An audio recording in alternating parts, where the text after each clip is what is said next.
So good evening, everybody. I'm here tonight to talk with the multi-award winning author, broadcaster, host of Good Morning Britain, a former tabloid newspaper editor, editor of The Mirror and the News of the World, and also a prominent anchor in America with CNN. He took over from Larry King, the great talk show host.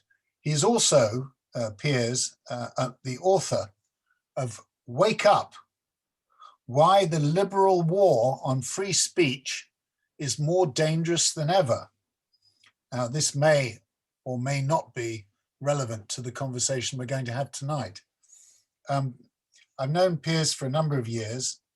I admire him as a journalist, and I think he'll be very interesting interlocutor to talk about what would the subject tonight, which is really the role of opinion in news and TV at a time of great change. As everybody knows, there are new entrants about to come into the TV news market, the launch of GB News, led by Andrew Neil, a 24-hour news channel. We've got the live streaming News UK of TV News. We've got a new chair of Ofcom, who may or may not be Paul Deeker, the former Daily Mail editor, long-standing. And we've also got a government review of public service broadcasting.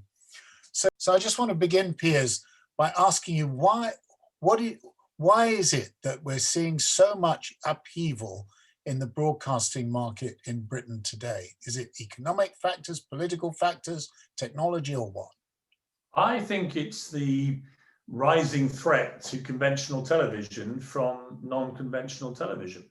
And it's been accelerated through the pandemic because people have been drifting off to watch Amazon Prime, Netflix, and Apple, and so on. And they're getting out of the habit of watching television in the normal way. And I think to have an impact now with so many different channels, so many different streaming companies, so many different networks and so on, you've got to make a bit more noise. And, you know, Sky Television, Sky News is an extremely good broadcast, extremely good network, but it barely gets any ratings. And one of the reasons I've always felt with that is that their anchors are restricted from really expressing opinion.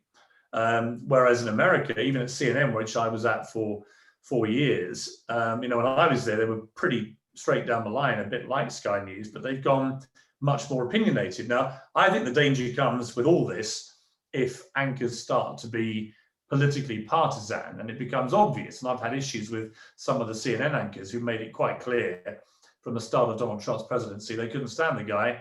And then it informed everything that they put out on their shows. And I think that's problematic. I think with GB News and whatever Rupert Murdoch's doing with News UK, and that is not quite as clearly defined yet, but I think that the danger will be if they go too far into partisan political broadcasting. A, they'll have issues with regulators far more than they do in America. But secondly, I think that's just a slippery slope. We've got to be very careful about that. But that doesn't mean you can't have more opinionated television news. You know, I know all these news anchors myself, and they're very opinionated people. And if you keep out of making it clear which party you might vote for and don't skew your coverage through the prism of partisan politics, I think you can be opinionated. Why not? Well, let's talk about how you approach your own role. You say you have to make noise. Do you have any sense of boundaries when you're on the air? Yeah, I do. I mean, I've had only half an Ofcom ruling against me in the 5 years, 6 years I've been at Good Morning Britain, which is That's after thousands of complaints. I've had, you know, hundreds of thousands of complaints in total in that time because there are online pylons and they come hard for you. But I've always, because of my time running a daily newspaper for 10 years, I've always been pretty acutely aware of the line in terms of pretty well how far you can go. But I think it's quite illustrative that I've never had a proper full Ofcom ruling against me. I had one about when we, it was a half ruling where we got outraged about an SAS hero from the Iranian embassy siege called Bob, his name was, I think, who'd been rendered homeless in Hereford. the very place where the SAS were trained. And I thought it was completely outrageous that the local council let this hero be homeless. So we gunned for the council leaders, and they got very agitated and got onto Ofcom, and they got a half a ruling. But other than that, because you would nearly 1,000 shows, whatever it is, I've never had an Ofcom ruling, and yet I probably am the most opinionated person on TV news in this country. But that again is because I would defy people to point to anything I do that is politically partisan. You know, I did actually vote for the Conservatives this election. I couldn't bring myself to vote for Corbyn, and I wanted to vote as a Remainer for the only party that would deliver on the referendum result. So I thought that was important for democracy. But I've been probably the biggest basher of Boris and his cabinet ever since. So again, it comes down really, I think, to if GB News comes on air and it's got lively, provocative programming with lively, opinionated anchors, I have no problem with that. But if all of them turn out to be singing from the same partisan political song sheet, that's going to be a big problem. Well, let's talk about America, because you and I both know that well. We lived there and seen what's happened to American television. And I mean, Roger Ailes was a sort of evil genius. I mean, he created Fox News. It's immensely profitable, and essentially he understood that, if you like, the heartlands was different, and waiting to get a different palette of news and views from what was a sort of seen as a general liberalish main TV channels in America. Do you think that recipe, the Ailes recipe, the Fox recipe, with the brilliant slogan "We report, you decide," is it possible to import that into America, into Britain? Well, it's not. I would say that it's not just Fox. I mean, you know, Fox is the right-wing version, but MSNBC, which is the left-wing version, is just as hyper-partisan as anything that Fox does. And CNN, much of their programming has gone MSNBC's way, certainly in the Trump era. So Trump has brought out, you know, in some ways, some of the best journalism in the world, and a lot of the worst, because it made it very obvious that a lot of the top TV news people in the world are liberals who couldn't stand the sight of the guy. And I think that created a very problematic level of very partisan coverage, both in papers like the New York Times, CNN, you know, places where really Americans should be going for very impartial news coverage. They were getting the complete opposite. They were getting just constant 24/7 Trump bashing. And the reason they were getting it was so lucrative. You know, our old friend Mark Thompson, who used to run the BBC, rocked up over at the New York Times, and he, I think, multiplied their digital subscriptions by 5 or 6 in the time he was there, which brought in hundreds of millions of dollars in revenue. Same story at CNN. The more they bashed Trump, the more money they made. So they were chasing the dragon. And they're all going to have a pretty uncomfortable ride the next 2 years under what I think will be a very boring comparative Biden administration of keeping those ratings and circulations where they were. And, you know, I always remember talking to Ted Turner, who was the founder of CNN, and a great character. And he said to me, you should never chase ratings at CNN. So the ratings will come to you when it really matters. On any big story, if you've built up enough credibility as the most trusted name in news, which was their big slogan, the public will come to you when it matters. Do not chase ratings outside of that. And they have been. And I think they're going to catch a cold coming out of the Trump era into a much more boring presidency.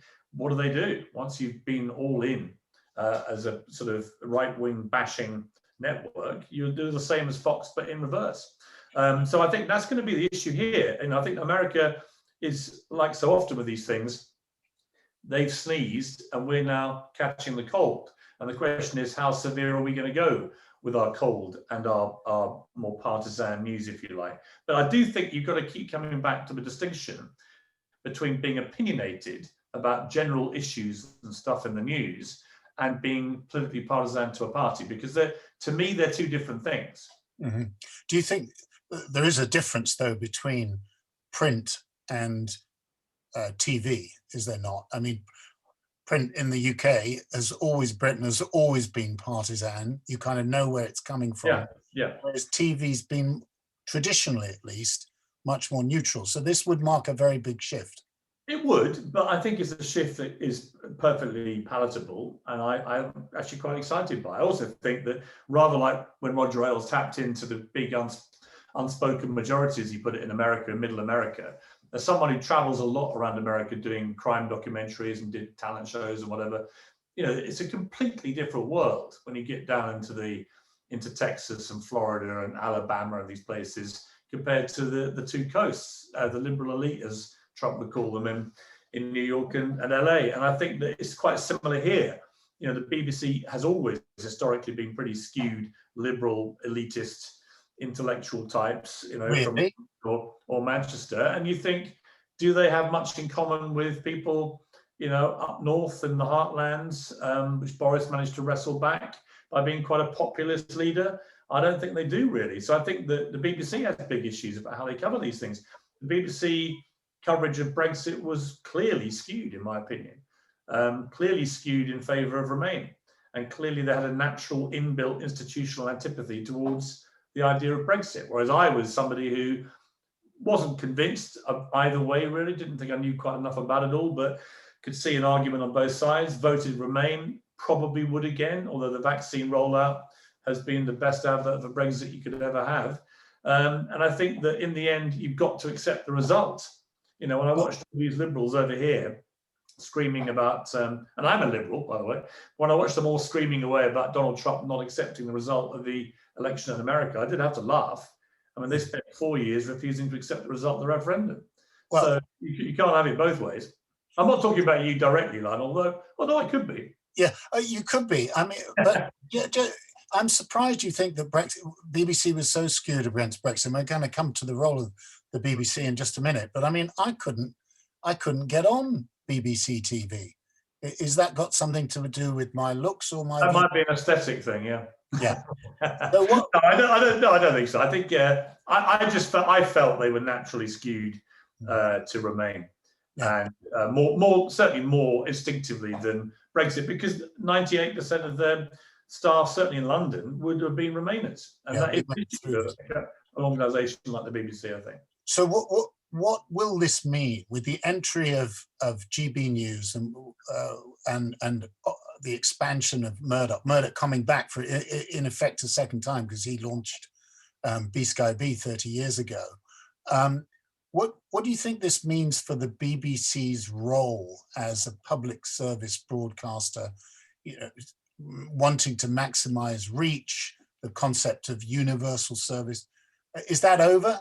No, I would double down if I were them, but I would be acutely mindful of the fact that they are now quite an expensive luxury for people when they can go and get Amazon Prime, Apple, Netflix, and the others. There are rivals out there, and people are now quite happy to pay what they would have paid for a license fee on the other stuff. And one of the worrying things for the BBC going forward is if trust in them falls and they're perceived to no longer be a genuinely impartial public broadcaster, then people may just gravitate away from them to places like GB News, where they might think, well, that's more my opinion. Why am I forking out for the license fee? And this whole issue of a license fee, I think, is going to be a huge one in the next few years. Boris Johnson's instinct, I'm sure, is pretty negative towards the way the BBC is structured. I've always felt the BBC as a natural monopoly, which is a bit anachronistic in the modern era. And that it might be in their interest to actually become more commercial. But it'd be nice to have somewhere in the country where you have a place to go, which Americans currently really barely have. NPR probably the only one, where you can go with genuinely impartial broadcasting. So I would double down on the integrity aspect of the BBC, but in terms of the remit and the license fee and how they're funded, it's going to be a big, big issue, because people now have a lot more choice than they used to. Yeah. Piers, you've got more than 6 million followers on Twitter. How do you... 7.7, actually. Well, I just can't keep up. That's the problem. Massively behind the times on that. How do you think social media has changed broadcasting and journalism in general? Well, Good Morning Britain, for example, was the most tweeted about programme on British TV last year, according to Twitter, in a poll that they put out on January the 1st this year. Does that matter? I think it does matter. I think it's really helped us. We just had record ratings on Monday. They've been steadily rising in the last 2 years. And I think people have realised they've got a choice. They can have BBC in the morning, which is very conventional, quite safe BBC fare, very well done. And it does the job, as you would expect from a BBC output in the morning. Or you come to us for, if they're the kind of, if they're the latte, if you like, with a bit of froth, with the sort of double espresso whack you around the head. But you haven't got a clear choice. And I think the noise that we generate on social media and all the clips that we put out and the dust-ups with the government ministers or the big interviews, whatever it may be, it does create a general impression of something exciting happening in the morning that's not BBC, and you have a choice. But the whole market has gone up in the morning. So that is good for morning television. It's a good battle to be involved in. But I think there's a clear point of difference now between us, whereas before it was all pretty much the same, depending on any channel you turned on in the morning. So I think that we deliberately got noise and provocation and confrontation and debate and argument and fun and unpredictability, all that kind of stuff. And the BBC is a much more conventional, solid output. And people, I've heard people, friends of mine, say, look, some mornings I just can't stomach you, sorry. And I just turn off and go to a nicer, easier watch. And I totally get that. And other mornings they're watching the easy watch and they think, you know what I need? A double espresso to whack around the head. Yeah. So I think it's choice. And I think what's going to happen with these new entities like GB News and so on, is just more choice. And it really depends on the quality of the programming. If they get the right quality programs, I could see Andrew Neil being very popular. Doing well, you know him, I know him. What do you think he's going to be able to do with GB News? I think he's determined it won't just be pigeonholed as Fox News. It won't be that. I don't think they're stupid enough to try that. It wouldn't work. It wouldn't be allowed. It would fall foul of the regulators. I think they're going to be a bit more subtle. I think most of their hirings are either neutral or slightly skewed right. But that doesn't mean that when they're on air that they're going to be right wing. It just may mean that they're all quite lively personalities. And I think Andrew Neil is somebody that when you watch him interview people from any party, I would defy anyone to say he's a Tory or a Labour or Lib Dem, whatever it may be. He's always been an equal opportunities skewer, as I would see myself. So I want to see what the programming's like. I certainly think the ridiculous pylons and campaigns to cancel them before anyone's seen a minute of their airtime is completely ridiculous. But I think that we're in a world of rapidly changing television, how people watch stuff on their TV, where they watch it, where they get it. Choice is massively higher than it's ever been. It's going to get even bigger. And I think in the end, the good programs with the good anchors in the news game, people will go to that. But if I were the BBC, letting go Andrew Neil might turn out to have been a big mistake. He's one of their superstars, and he got pretty well sidelined there, which I found staggering. So I'm looking forward to seeing the show. Paul Deeker as Ofcom chair, good idea? Well, I'm looking forward to when he first tries to whack me over the chops. It could be quite an entertaining moment, that.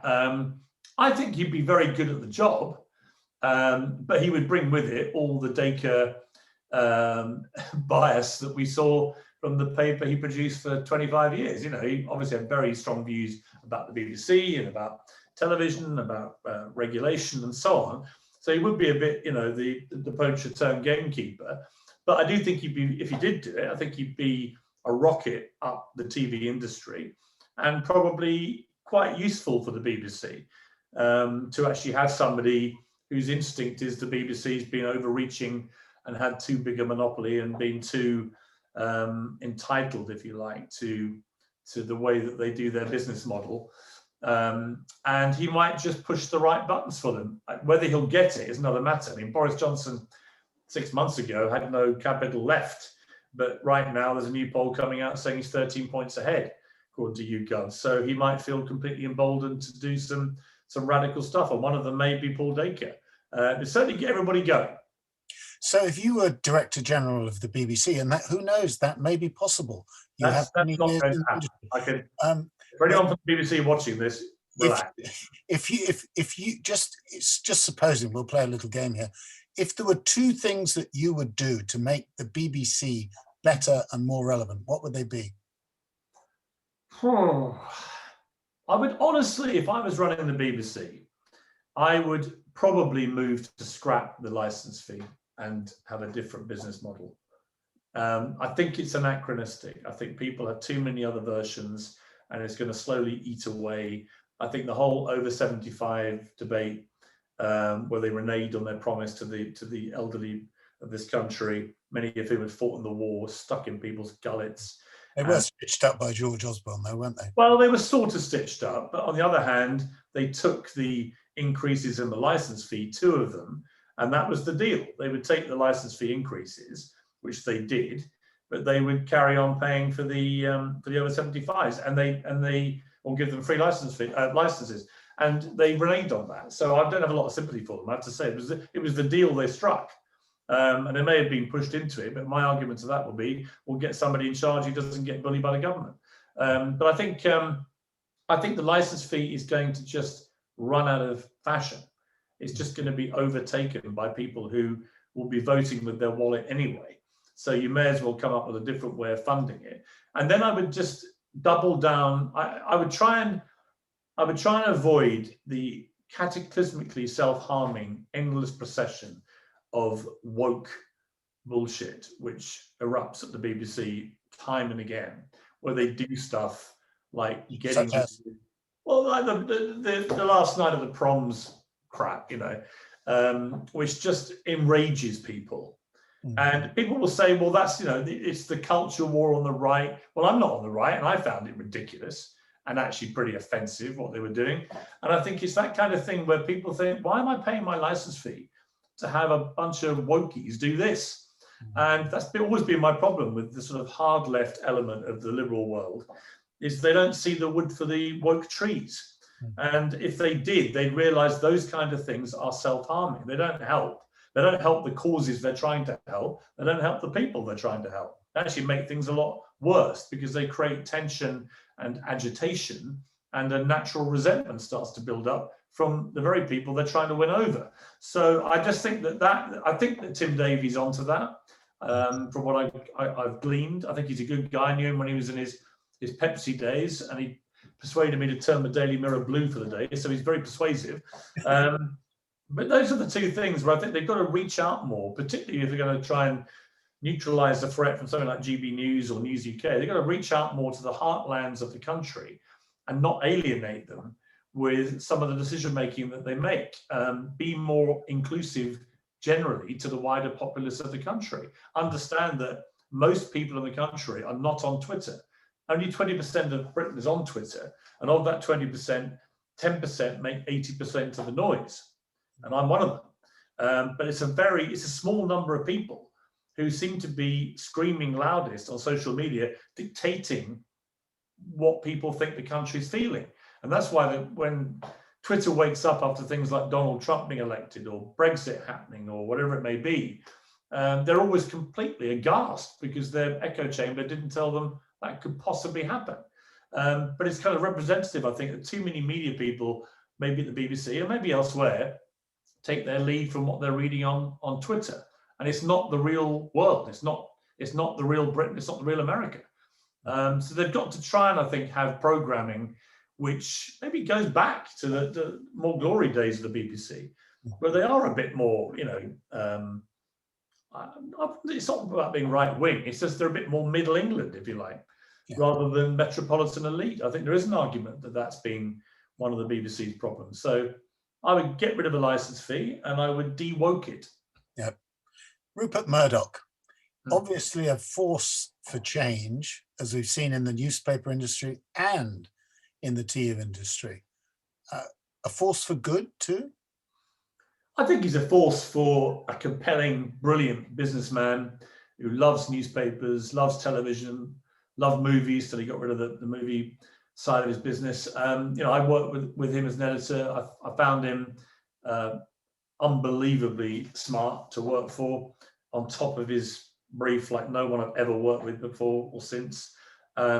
Bold, prepared to bet the bank on a dream, on a vision, like he did with Sky, and then end up spectacularly successful. Ruthless, no doubt, very tough. has his own views, which are certainly skewed conservative. I doubt he's as outraged by a lot of Fox News' output as many liberals are. But ultimately, I always found him a very supportive boss and far less intrusive in terms of interfering than people assumed. And he would never tell me what to put in the paper, for example, ever. Never happened. So this, I think he does on some papers, The Sun maybe being one, and I'm sure he has input at Fox. But ultimately, Rupert's guided by success and ratings and circulation and people going to watch his movies when he had the Fox movies. So I think that people love to demonize him. They love to make him out to be this big bad wolf all the time. I've always found him a very entertaining, inspiring, risk-taking, entrepreneurial character with a ruthless streak, and you wouldn't want to cross him. And a savage dislike for the elite. Yeah, although he is pretty elitist. I mean, let's be honest. He used to express that savagery as he was pouring me a glass of Montrachet on his private jet. So, but I think he has a natural aversion to establishment, as he would say. Yeah. And he always hated pomposity and hypocrisy and general establishment entitlement and bullshit. And I think that was what drove him. He always felt like he was a bit of an outsider in this country, and same when he went to America, and he acts like an outsider. But he spent the night with Rupert. I've had a few dinners with him in the last couple of years, and he's incredibly entertaining. He's very smart. He loves a good argument. He's happy to hear someone disagree with him, but you've got to be on your game, and then he'll give you a good hearing. I don't recognize the monster that so many liberals over the years have tried to build up. Although I would myself look sometimes at the output of Fox sometimes, and it would make my skin crawl, particularly after the election when Trump was going mad. And I felt that it was incumbent on Fox then to really get a grip and say this election was won fair and square. Some of them did, but not all of them. And I think that was a big mistake. Yeah. I think you can't get involved in fueling the kind of thing which then happened at the US Capitol. It was outrageous. And I felt some of the more reckless stuff over coronavirus and mask wearing and all that kind of thing. I just think there's a public health requirement for any broadcaster to not do stuff on air that's dangerous. So I think that I would have issues with some of that, but I've appeared on Fox regularly. I've watched Fox regularly, but I always like to watch Fox and then maybe watch MSNBC when I'm over there the same night. Listen to a bit of Rachel Maddow, a bit of Tucker Carlson, and you get a sort of more rounded view. I think the problem comes when people just tunnel vision, only watch and listen on social media or television to one view, doubling down all the time, whether it's right or left. Piers, before we open to a few questions, I do want to ask you about a running story involving a former editor and colleague of yours at the Mirror, Roy Greenslade, who wrote just the other day in the British Journalism Review that he had in fact supported for a very long time the cause of the armed cause of the IRA. Two questions really. One, were you aware of that as a colleague of Roy Greenslade's back 30 years ago? And two, what do you think about a journalist who is how do you deal with a journalist who has those views if you're an editor? And how do you think the Guardian's handle this matter? Well, so I've known Greenslade for, 25 years. I never worked with him, actually. I edited the Mirror after he'd left. He edited the Mirror for a couple of years, I think. I've got a real problem with this story, and not just with what he revealed and the kind of nonchalant way that he thinks this is all acceptable, but the fact that the Guardian, we're on day 4 now, has not run a single word of this story. This guy was their media commentator for 30 years, on and off, with a couple of breaks. He was somebody who pontificated about journalists and journalism and held all of us to pretty severe, lofty, moral, ethical account. And he did me over many, many times when he felt I'd fallen below his exceptionally high standards. He was a professor of journalism at City University. I think some of the students are on this now. I don't know how they feel about the fact that he now just brazenly admits, people that knew he had kind of Republican leanings, but to brazenly admit that the entire time you've been a journalist, an editor, and a media commentator that you actually supported the IRA's terror campaign, including bombing innocent women and children, is almost unprecedented in the history of Fleet Street. And the fact the Guardian, which, you know, loves to jail journalists that they feel in the tabloid world have fallen below their ethical bar, ran that campaign very, very aggressively, led by Alan Rusbridger, who has said nothing about this in 4 days. I think that the silence of the Guardian and Alan Rusbridger and everyone else involved in this is cowardly and shameful. And they should be holding themselves now to the account that he used to hold everybody else, because there are serious questions here. What influence did he have on the Guardian's policy about the troubles in Northern Ireland, or at the Daily Mirror when he was running the paper? You know, what did he pass on information?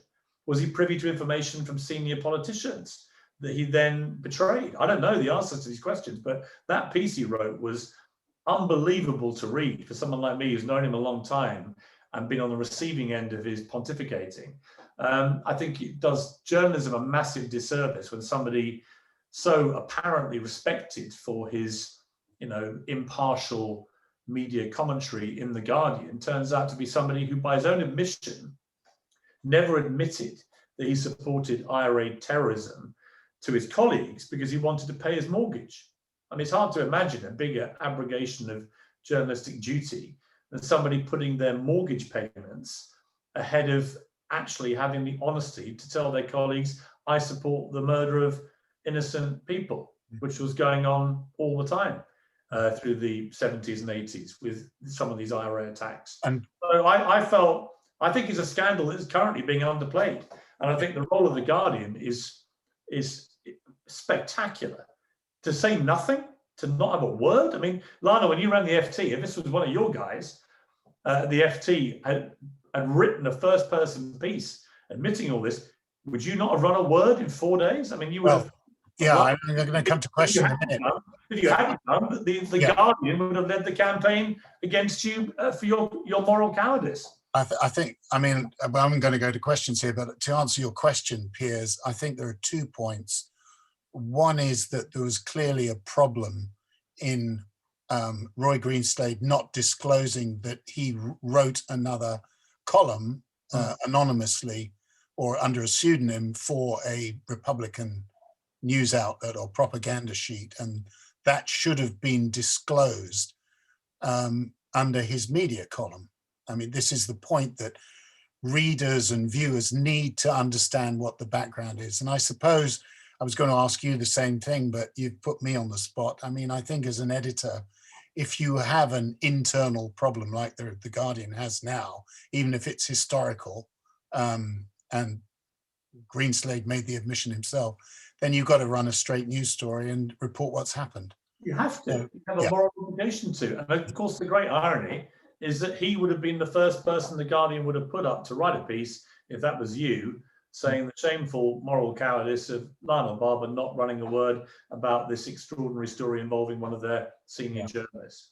I find it staggering. I also found it quite, I have to say, for anyone from City who's watching this, you know, the fact that City put out a statement that he was able to resign and they didn't think it was a matter that he should lose his job over as honorary professor there, I found that pretty unbelievable, because I'm not sure free speech extends to supporting a terrorist campaign, which was exactly what he revealed he supported.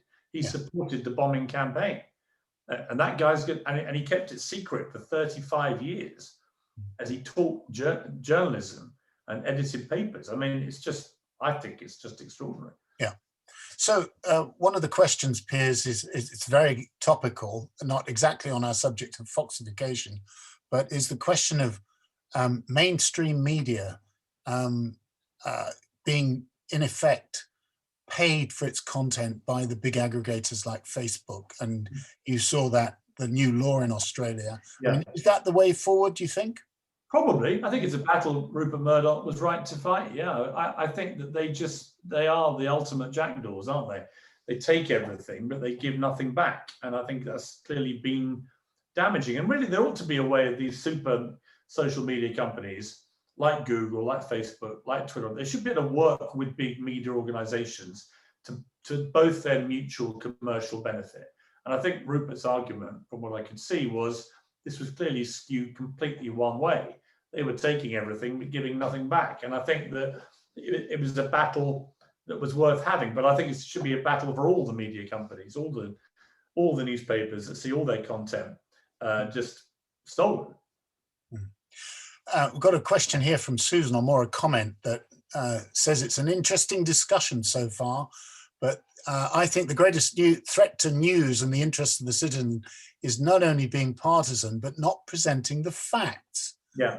Do you think, I happen to think this, that reporting, old-fashioned gumshoe reporting, actually going out and finding out what's going on, seeking multiple sources, that's gone by the by, hasn't it? I just think when I look back over 10 years of editing a paper or two papers, the things I regret most are actually getting things wrong. You never win when you get something wrong.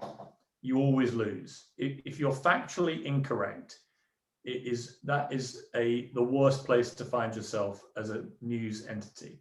And you only build up credibility and loyal readership if actually you put a premium on facts.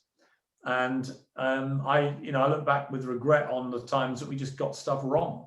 It's the worst one.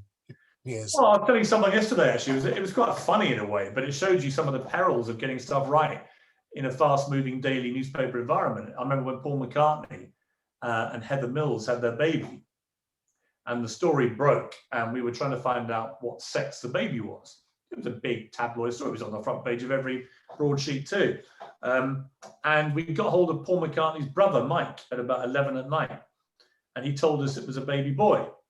So everybody else had not got to the brother and came out with they're having a baby, they've had a baby. And we came out with "It's a boy" as the big front page screaming headline. And the next day it was announced at 9 o'clock it was a girl. So we rang back Paul McCartney's brother and went, Mike, you said it was a boy. He went, oh yeah, I'd had a few drinks, I was only joking. Now that would be what I would call a very well sourced scoop. The brother of the guy who's just become a dad, and he did it as a joke. I don't know what you do in that situation other than you just have to suck it up. But that was an example where I was humiliated and had to apologize, and we had to apologize to the viewers and to Paul McCartney and everything. But actually, it was a fairly innocent mistake. And I think that can happen, or you could just get, bad reporting could lead to bad errors. And there's nothing worse. I can tell you, any journalists who are watching, who are training or a university or whatever they want to do, just get it right. There's nothing better than breaking a story that is 100% irrefutable. There's nothing more powerful. And there's nothing less powerful than a wobbly story where the facts are wobbly and you get a couple of key things wrong, and the person that you've done it about can go, well, that's wrong, and the public immediately go, okay, well, I've lost confidence in that story. Well, I'd hate to sound like... Factual journalism is absolutely paramount. I don't want to sound like Roy Greenslade, high and mighty, but first thing I did when I took over as editor at the FT in 2005 was say, right, 2 sources minimum for any story. Yeah, that would have solved the McCartney problem. Yeah, it would have done. Although 11:30 at night, trying to get another one for that when you got the brother of the guy who just tells you straight out what it is, it's a hard one. But I agree. I think the FT has a very good high bar of factual accuracy. I always say to the Good Morning Britain team, I said, look, I can be as opinionated as a human being can be, but only if what I'm being opinionated about is correct. Yeah, it's got to be correct. The facts that I'm being Greggs have to have produced a vegan sausage roll for me to get annoyed by it. If they haven't, and I'm ranting away about a vegan sausage roll, and it turns out it doesn't exist, the act doesn't work. And the same applies to newspapers. If they get excited about a very important, serious thing or a trivial thing, if the basic facts that are behind the ranting, the story, the headline, the expose, the feature, whatever, if the basic fact that created this is untrue, it doesn't work. I just think the bedrock of journalism in the end has to be facts. And when I go after the government ministers on on GMB now, it's often about the very detailed stuff of the factual side of policy making and so on. And it's important that I know my facts, because if I get it wrong, they love it. You obviously got, I'm going to mention this, but you obviously got in trouble at the Mirror with the famous story about the two soldiers from the Green Jackets who are, oh, sorry, is it Royal Lancaster? Better be careful, yeah. Green Jackets Regiment, yeah. Yeah. Do you think there that you got the facts wrong, or do you think actually, essentially, what has been referred to as the Piers Morgan defence was it may not have been these two individuals or this, but it was going on, so therefore it's... Well, it was complicated in the sense that these guys came to us. They were who they said they were. They were in the TA version of the QLR, the Queen's Lancashire Regiment. They come to us 2 months before, as the Iraq War was raging. And then Abu Ghraib happened, and Tony Blair came out and said, our troops would never do this kind of thing. And some of my team came to me and went, we've got these pictures, our troops have done this kind of thing. And it was complex for me because my brother was on the front line in Basra fighting for the Royal Welsh, who'd actually replaced the QLR. And we went through, I think, just about every possible journalism test we could possibly have done. And we gave the pictures to the Ministry of Defence at midday, and they reacted by having the Chief of the General Staff, Mike Jackson, on national TV that night, saying that if this was correct, these men were not fit to wear the British Army shirt. And there was no suggestion of any doubt at that stage about the provenance of the pictures. Now, cut forward, I got fired, obviously, because the government said that they were faked. The incident itself that they depicted was never denied and is widely accepted to have happened. And we now know from various court cases that the QLR people that we were talking about, this rogue element inside that regiment out in Basra, did some awful things, notably the appalling torture and murder over 3 days of Baha Musa, which, if you haven't read that case, is one of the most disturbing things you'll ever read. And one of the people that we directly accused ended up going to prison because it was found that he was using the detainees like a choir, where he worked out the tone of their groan when he tortured them and would then play Michael Jackson songs by hitting them in the right order. That's what we were exposing. So I make no apology for what we exposed, but cut forward to 3 years ago, because once the journalists had my scalp, they all moved on and nobody bothered with the story and never bothered following up, which slightly annoyed me. But I went to an event in the northern French battlefields that my brother put on. He's an army colonel now. And the General Nick Carter, Sir Nick Carter, who you may have seen from the Downing Street press conferences, sat on a bench with me overlooking the Battle of Arras scene and told me I was right to publish it, and that there were bad soldiers in that regiment and several others who'd done bad things, and that it was right to expose it. They had no place in the British Army. That was good enough for me. Yep. Thanks, Piers. We've got James Ash here. We're coming to the end, but hi, Piers. The last 5 years, we've seen many politicians on both sides of the Atlantic make unsubstantiated and often clear lies without being held accountable by the press. Do you think we're now living in a post-truth environment where the only thing that matters is getting clicks on articles that media houses can then push online advertising revenues? What do you think about that argument? No, I think it's incredibly dangerous. And I think these politicians have got to be held to proper account, and they probably haven't been enough. You know, the rise of the populist leader who shoots fast and loose with facts is very dangerous. I think we're better at it here. I think Boris Johnson has been held to proper account on a lot of the untrue things that he's been saying. But I think in America, Trump, you know, they tried, but he was just a perennial bullshitter. You know, it just was his style. He wasn't a politician. He didn't really care about everything being 100% true. He was more of a showman, and that didn't matter quite so much in the sort of calmer times. But in the middle of a global pandemic and the George Floyd rioting, and then the post-election period, it became a complete disaster. No, I think this post-truth thing, I think, is really dangerous, even as a phrase. We've got to get back to just the truth being the truth. It's not my truth or your truth. Facts are facts. And I think I like these organizations, Fact Check and Full Fact and all these that go through this stuff and just get to the truth, because there aren't multiple versions of the truth. It's just the truth. And if we lose that, I think as journalists, you lose everything.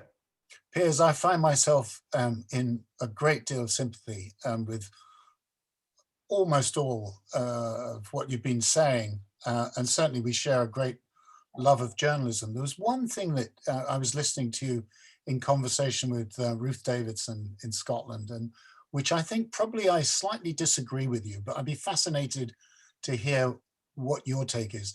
When you said that you're a TV personality as well as a former editor and breakfast TV host, author, that you can have friends who are powerful people.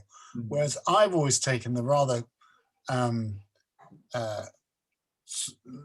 puritanical view that actually it's best not to have friends in high places. So tell us what I would agree with you. I would say I've moved on that because of the complexity of my friendship with Donald Trump, for example, where I'd been genuinely quite good friends with him for 10 years before he ever ran for office. You know, I'd won his Celebrity Apprentice show in America. I'd gone back on as one of his boardroom advisors in subsequent series.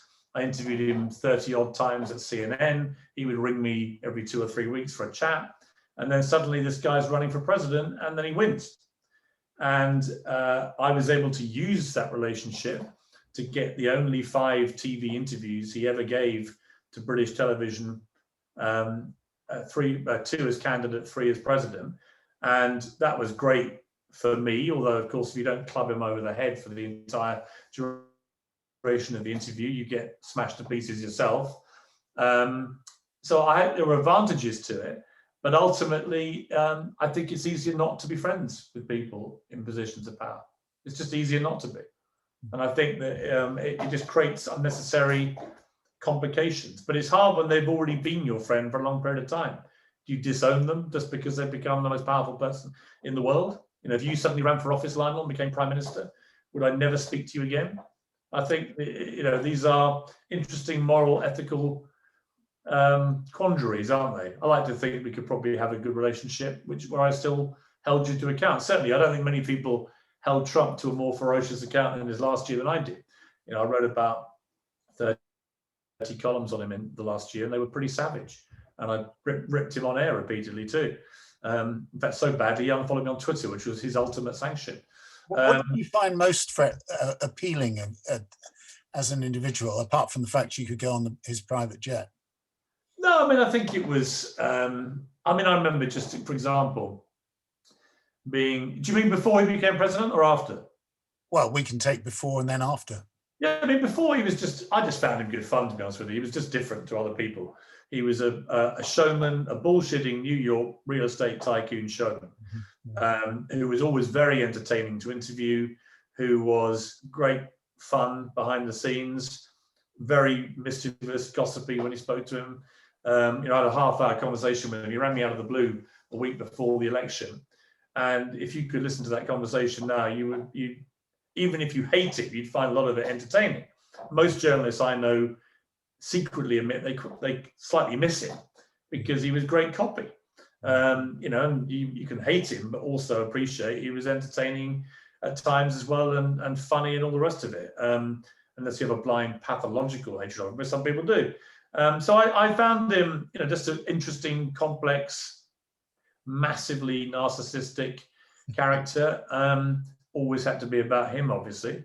But I did like him. I still quite like him personally, but I haven't had anything to do with him since the election because I found his behaviour over that so reckless and savagely anti-democratic.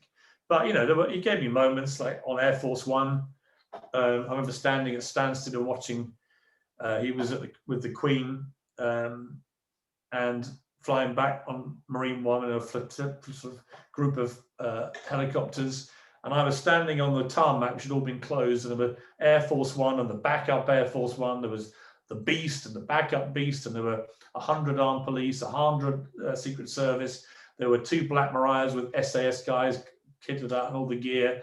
And the rule is that when the president's about to arrive, everything has to be turned on and ready to go in case there's an attack. And I was standing there and just feeling the full power and force of the American presidency. And then Trump arrived and we did the interview, whatever, and I came off and watched it all go. And then there was just total silence. And it was an extraordinary experience. And I would never have had that if I wasn't mates with Donald Trump. So there were clearly upsides to it. I got some cracking scoops out of him. But I also got a lot of, probably in some cases, justified lambasting for not going hard enough on him. Although I go back over those interviews and felt they were exactly the same ones I would have done with any other president. But I think when you say it is difficult to be friends with people in power because it will always compromise you in some way, I think that's perfectly reasonable. We've got some younger journalists in this audience. Just wrapping up now, Piers, what are the 2 pieces of advice you'd give to a young journalist who's either just come into the profession or somebody who's very interested in journalism? Because it's a lot different than when you and I went in many, many years ago. Well, I remember Kelvin Mackenzie when I became editor of the News of the World at 28, and he'd been the editor I've ever had. And he said to me, don't drink during the week because you can't edit on a hangover. And I think that pretty well applies to editing papers or doing a TV morning show. And secondly, if you get him a shit, get out of it a million miles an hour. And what he meant was every time he'd ever dug his heels over something, it always got immeasurably worse. If you make a mistake, get out of it as fast as you possibly can. Do what it takes. Apologize, put the apology in the paper or say it on there, whatever. But if you're wrong, you dig your heels in, it just gets worse. So you're better off just facing the music straight away and putting your hands up. I'd also think my dad's advice was always good, which was always be polite to police officers and drink the best French wine you can afford. That's always stood me in good stead. And I think Rupert Murdoch, his mindset was always just go for it. Trust your instincts. I remember Rupert telling me once that on about 3 occasions in his career, he'd gone against his gut instinct over stuff, and every time he'd regretted it. Trust your gut. Yeah, it's funny, Piers. It won't always be right, but at least it will be what you instinctively felt was the right thing to do. And I think there's nothing worse than going against your gut feeling and then getting it wrong anyway. That's the worst thing.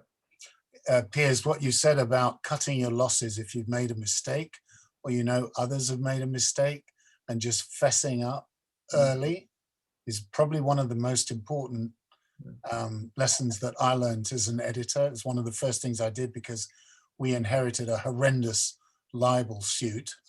I read the files one weekend and my heart sank because we'd been fighting this chap 2.5 years. And I told colleagues that we were going to settle, that we had to settle. And they said, your editorship will be finished. You'll destroy. And, it was probably the best thing I ever did. Yeah, but otherwise it would have consumed your editorship and probably defined it. Yeah. Whereas the moment you do go, we're sorry, it's over. All the air comes out of that balloon. And you can put all your energy into something more positive. I think also the ability in the rough and tumble of the media. I remember Kelvin telling me the single most annoying thing about me, but probably the thing that got me to be editor at 28, was that when I got something wrong or it annoyed him or something had fallen through and he bollocked me, and his bollockings could be pretty savage, certainly more barbaric than would be allowed now in any newsroom, so you can all relax on that score. But he used to say my ability to bounce back from a particularly savage tongue lashing was like nothing he'd ever seen. I like nothing more than bounding into his office with a big grin on my face with some scoop an hour later. And he used to find it incredibly annoying, but also secretly quite admirable. And I do think not sulking or wallowing, I think they are very destructive traits for journalists. Stories are going to fall down, you're going to make mistakes, contacts are going to let you down, stuff's going to happen. Just suck it up and move on. I count to 10. When I've ever read terrible reviews of stuff I've done, or ratings have tanked, or circulations collapsed, whatever it may be, even when I got fired from the Mirror and the whole world was talking about it and it led the news for 10 minutes and so on, I just came home, got some fine wine, like my dad always recommended, French, Montrachet, and I think a dash of Margaux, got a Chinese, and just thought, you know what, you're still alive, crack on. And about a year later, I was judging America's Got Talent in Hollywood. So Well, Sly Daly, who was the owner of the Mirror at the time, or the chief executive, I used to joke that her last words to me were, "Piers, I'll make sure you never work in this town again." And I used to say she was so right. I ended up in Beverly Hills. Piers Morgan, it's been a great pleasure to talk with you this evening. All those junior journalists who are looking forward to the case of Margot in the Post can probably, well, it's a rain check. It's been a great pleasure. Thank you very much for doing this. There'll be some new news about the Wincott Awards, not just tonight. The news is me and Piers in conversation. Thanks very much for your time, and we'll be in touch soon. Thanks, Piers. Enjoyed it very much. Thank you very much.